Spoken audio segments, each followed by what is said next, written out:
I don't care what you think you saw at night on an empty highway, but what I saw made me wish I had never stopped that night. The desert stretched out in front of me, the moonlit sky making the highway look like it went on forever. One of those nights where you're alone with your thoughts and your body decides to betray you. Yeah, that familiar pressure building up in my bladder made it clear I needed to stop, and soon. So I pull off at this old rest stop, one of those places that looks like it's been around since the 70s and forgotten by the world. The lights flicker like they're on their last legs, buzzing weakly. Classic horror movie setup, right? But that's not the worst part. I spot these two dumb jocks near the vending machines, laughing and kicking the thing like it owed them money. You can just tell by the way they're dressed, tank tops too tight and cargo shorts hanging too low. They're the type you avoid. Already knew these idiots were up to no good, but hey, I had to pee. The minute I step out of the truck, though, something felt off. The air was thick, too quiet, like the world was holding its breath. You ever get that gut feeling that says, you shouldn't be here? Yeah, that hit me hard. But my bladder wasn't taking no for an answer. So I go into the bathroom and I swear the second I'm inside, I hear this metallic scraping from outside. The sound sliced through the still air, and it was enough to make my skin crawl. I froze. Every part of me wanted to believe it was just the jocks messing around, but my gut said otherwise. And then the lights in the bathroom flickered, just like the ones outside. Next thing I know, they go out completely, plunging the place into total darkness. I could feel the panic rising up, my heartbeat thudding in my ears like a drum. I forced myself to push open the bathroom door, stepping back into the dim lot. The flickering lights outside barely gave me enough to see, but one thing was clear. The jocks were gone, just like that. Their car was still there, but no sign of them anywhere. That feeling in my gut, it wasn't going away. Then I see it. A shadow out of the corner of my eye. Low, fast, and huge. Too huge. Crawling, like some nightmare skittering across the ground. My stomach tightens like I'm about to puke. What the hell was that thing? That's when I hear it. A growl, low and deep, like it was coming from beneath the earth itself. My legs lock up. There's no way this is happening, right? This kind of stuff doesn't happen in real life. Then a scream. Not just any scream, blood-curdling, like someone's being ripped apart. I know it's one of the jocks, but it's muffled, like something's got him and is dragging him away. I barely catch it before it's cut off. I look over just in time to see one of them, doesn't matter which, getting snatched. A hand or a claw or something black and massive grabs him by the ankle and yanks him into the darkness. Gone. Just like that. No more screaming, no nothing. The silence that followed, worse than the scream. My brain starts screaming, "Run!" And I do exactly that. I bolt for my truck, heart pounding so hard I swear it's about to burst. My hands are shaking as I fumble with the keys. I know that thing's behind me. I can feel it. It's getting closer, moving impossibly fast, like it's crawling right toward me. I glance in the rearview mirror, and there it is, coming up on me, huge and wrong, its body skittering on the asphalt like it owns the night. My fingers finally find the ignition, and the engine roars to life. I don't waste a second, slam on the gas and peel out of that place, tires screeching. I don't even look back. I can't. I just keep driving, faster than I've ever driven in my life. But even as I'm speeding down the road, something's not right. There's this weird humming. It's low, almost like it's coming from the radio, but the radio's off. It's not inside my head. I can hear it, feel it, vibrating in the truck. But I can't explain it, so I just keep driving. The next morning, I stop at this diner, tired as hell, and check the news. No reports about a missing person. Nothing about a body. It's like it never happened. How is that even possible? I start doubting everything. Was I just tired? Did I imagine it all? Maybe it was the jocks playing some sick prank. But no. I know what I saw. I know what I heard. And now I can't shake the feeling that something's still watching. The highway stretched out endlessly in front of me, but no matter how fast I drove, I couldn't shake that tension coiling tight in my gut. That shadow, that thing. It crawled into my mind and stayed there. Every bump in the road, every flicker of the lights along the highway, I saw it again, moving closer. I passed a few trucks on the road, but something was off. Maybe it was just me, but these drivers weren't acting right. Too quiet. Didn't even look over at me. It was like they were hiding something, or maybe they had seen something too. My head kept spinning with doubts. You can't trust anyone out here. Everyone's got secrets. I stopped at a truck stop to clear my head, maybe grab a coffee and try to calm the hell down. That's when I overheard it. Two truckers talking in hushed tones by the coffee machine. They were talking about strange disappearances at rest stops all along this highway stretch. They weren't even trying to hide it. It wasn't just some one-off freak incident. This had been happening for a while. The pattern hit me like a slap. All the rest stops, they were the same. Isolated, barely any cars, lights always flickering, just like the one I'd stopped at. My skin started crawling all over again. I couldn't get away from it. Wherever I looked, the signs were all around me, clear as day. Then the radio crackled on as I was back in the truck, a news bulletin cutting through the static. A car had been found abandoned near the same rest stop I was at. No sign of the two guys who owned it. They didn't even say their names, but I knew exactly who they were talking about. The jocks. The idiots who messed with the vending machine. I felt my stomach turn. It was like the road itself was pulling me back, like I couldn't escape that night. As I passed by the area again, just a glance, I noticed something odd. There were strange symbols carved into a cactus near the rest stop. They looked like warning signs, ancient and messed up, but I didn't understand them. Not that it mattered. It was too late for those idiots anyway. The radio started cutting out again. Same interference, same fragments. But this time, beneath the static, I swore I heard that same growl from the night before. Deep, rumbling. My hands tightened on the wheel, knuckles white. I couldn't get the jock's face out of my head, the way he twisted in terror as the shadow dragged him off. I tried not to think about it, but it kept playing on a loop. I needed gas, so I stopped at this rundown station in the middle of nowhere. The guy at the counter looked at me like he knew something. When I mentioned the rest stop, he didn't blink, just leaned in close, his voice low. "You saw it, didn't you?" That's all he said. No explanation. Just that cryptic line before he walked off. I didn't stick around for more. After that, every stop I made, I started seeing the same thing. Flickering lights, like the ones at the rest stop. Like something was following me. I tried to ignore it, push forward, but late one night, against every shred of better judgment, I pulled into another isolated rest stop. Same setup, same dead vibe. As soon as I killed the engine, I heard it again. That scraping sound, like metal dragging across the pavement. My heart slammed against my ribs. This time, I didn't even leave the truck. I just sat there, gripping the wheel, staring out into the dark. The sound was getting louder, closer, scraping at the edge of my sanity. And then, like my worst nightmare playing out all over again, the truck wouldn't start. I twisted the key, but the engine sputtered, choking like it was dying on me. I was stuck. Out of nowhere, a figure walked up to the truck. It looked human, but something was off. Its face was too blank, like a mannequin. No emotion, no expression. I locked eyes with it, and that's when it started talking. The voice didn't match its body.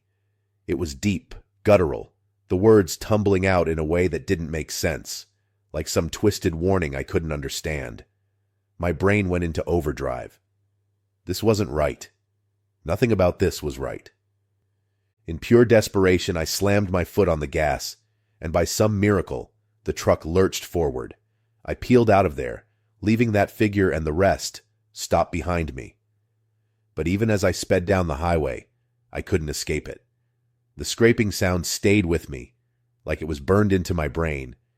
It followed me everywhere, no matter how fast I drove. Then the truck broke down for good. In the middle of the desert, no cell service, nothing. Just me and the silence. Except it wasn't silent. That scraping. It was getting louder again, coming for me, crawling through the night. I sat there waiting for dawn, hoping daylight would save me. But before I could even think of what to do, headlights flashed behind me. I blinked, confused. A car? Out here? And then two figures stepped out, and my blood ran cold. It was them, the jocks. But something was wrong. Their eyes, they weren't human. They glowed in the dark, like two predator animals. "You left us," one of them said, his voice low and unnatural, like it was coming from somewhere else. Not human anymore. None of this was.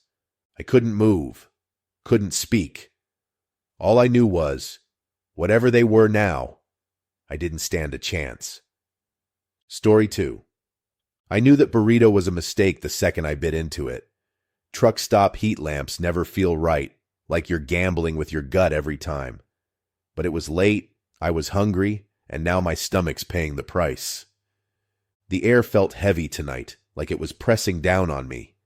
Maybe it was the burrito messing with my head, but something was off. I've driven this route 1,000,000 times, and sure, it gets lonely. But this felt different, like the night itself had weight. I'm not superstitious, but I couldn't shake the feeling that something was wrong. Then I saw him. A guy on the side of the road, waving like he was drowning. Scruffy clothes, hands filthy like he'd been crawling through dirt. My gut told me to keep driving, but for some reason I slowed down. Before I knew it, I'd stopped. Biggest mistake of the night. I cracked the window and asked if he needed a ride. He didn't say much, just nodded and climbed in. Right away the smell hit me. Stale, musty, like wet dog and old socks. It filled the cab, making me regret two things. That burrito and picking this guy up. Silence. Minutes passed and he just stared ahead, a weird half-smile on his face. Usually people make small talk when you pick them up, but not him. My nerves were on edge. I kept glancing over, waiting for him to say something. Anything. Nothing. My anxiety started climbing, my mind spinning through every worst-case scenario. Who was this guy? Then, out of nowhere, he spoke. "Do you trust your cargo?" What kind of question is that? My pulse spiked. I tried to play it cool, told him I just haul what I'm given, but inside, I was losing it. What was he getting at? I pulled out my phone to check the delivery address, hoping to distract myself, and that's when things got even stranger. The address didn't exist. Not on my GPS, not on Google Maps. Panic set in. Was I headed to a dead end? My grip tightened on the wheel. I couldn't take it anymore. Slammed the brakes hard, the truck jerking to a stop. "Get out," I said, my voice shaking. He didn't argue, just slid out, still smiling that creepy smile. Then he disappeared into the night like he'd never been there. I flew at it, adrenaline pumping. My thoughts were said. I was angry at myself for stopping, for being so damn stupid. What the hell had just happened? At the next rest stop, I pulled over to check the trailer. The door swung open, and my heart sank. It was empty. Every single pallet, gone. I was sure everything was there when I left. Now, nothing. Panic hit me like a brick. Did I mess up the paperwork? Did I black out? No. I double-checked everything before I left. But the more I thought about it, the more unsettled I became. Something bigger was going on here, something I couldn't explain. I called the dispatcher trying to sound calm, but they didn't buy it. "Paperwork error," they said. "It happens." That was it. No help, no answers. I was left alone with my spiraling thoughts. Every shadow on the road looked like that guy. Every flicker of light made me jump. My head was spinning, second-guessing everything. Had he stolen it? Did I imagine the whole thing? Sleep wasn't happening that night. I tossed and turned, haunted by the image of that guy, his twisted smile, those dirty hands. When I finally did drift off, my dreams were full of him sitting in my cab, his smile stretching wider and wider until it was all I could see. The next morning, exhausted, I checked the trailer again. Still empty. It was like the load had never existed. Retracing my steps didn't help. Every road looked the same. There was no sign of him, No sign of the cargo. I was driving in circles, going nowhere. Then, as if the universe hadn't messed with me enough, I was low on fuel. Middle of nowhere, miles from the nearest station. It felt like some cosmic punishment for stopping for that guy. I pulled over and waited for a tow, nerves on edge. That's when the radio crackled to life. A garbled signal, distorted like it was underwater. I couldn't make out the words, but it almost sounded like someone whispering my name. I turned it off fast, not wanting to deal with it, but the feeling of being watched didn't go away. The tow truck finally arrived. Two dumb jocks hopped out, laughing and cracking jokes like this was all some kind of game. I didn't trust them for a second, not after what had happened. I made a mental note. Don't trust anyone. The ride back was a nightmare.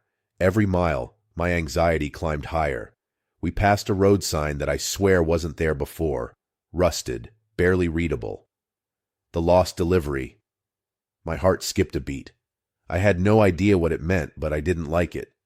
When we finally pulled up to a truck stop, it wasn't the one I expected. Everything looked wrong. The pumps were ancient, the lights flickered, and there was this eerie quiet, like the place hadn't seen life in years. Inside, the gas station attendant just stood there, too still, too stiff. His eyes followed me like he knew something. It gave me chills. While I was filling up, that same garbled signal came through the CB again. I turned it off, telling myself it was just static, but I couldn't shake the feeling that someone was watching me. When I went to pay, the tow truck was gone. The jocks, the truck, vanished. No tire tracks, nothing. Like they'd never been there. My heart pounded in my chest.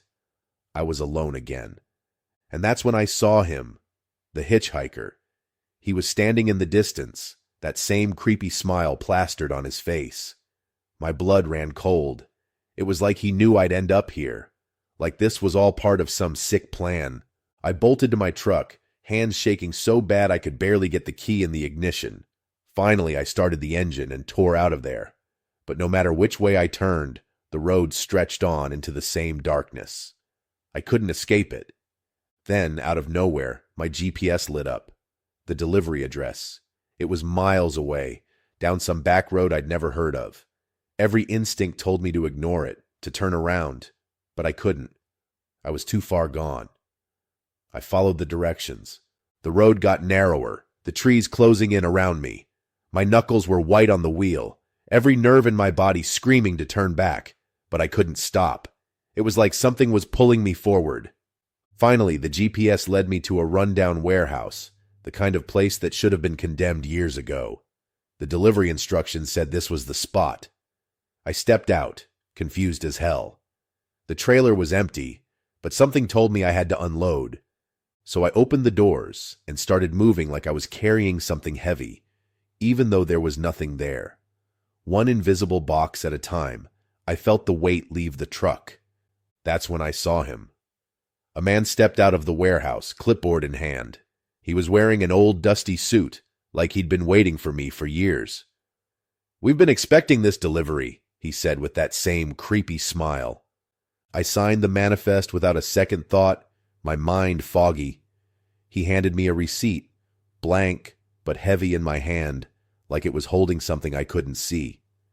I didn't stick around. I got in the truck and drove away as fast as I could. My head was spinning, but I didn't care. I just needed to get far away from that place. The job was done, and I wanted out. But even as I drove, I couldn't shake the feeling that I'd left something behind, something important. And just when I thought I was in the clear, I glanced in the rearview mirror. There he was, the hitchhiker, sitting in my back seat, that half smile still on his face. I slammed on the brakes, but it was no use. He didn't move. He just laughed. I blinked, and he was gone. But the laughter? That stayed with me, echoing in my head, twisting me up inside. Days later, I got another call from my dispatcher. There was another delivery. And the address? The same one as before. I knew, deep down, the nightmare wasn't over. It was just beginning.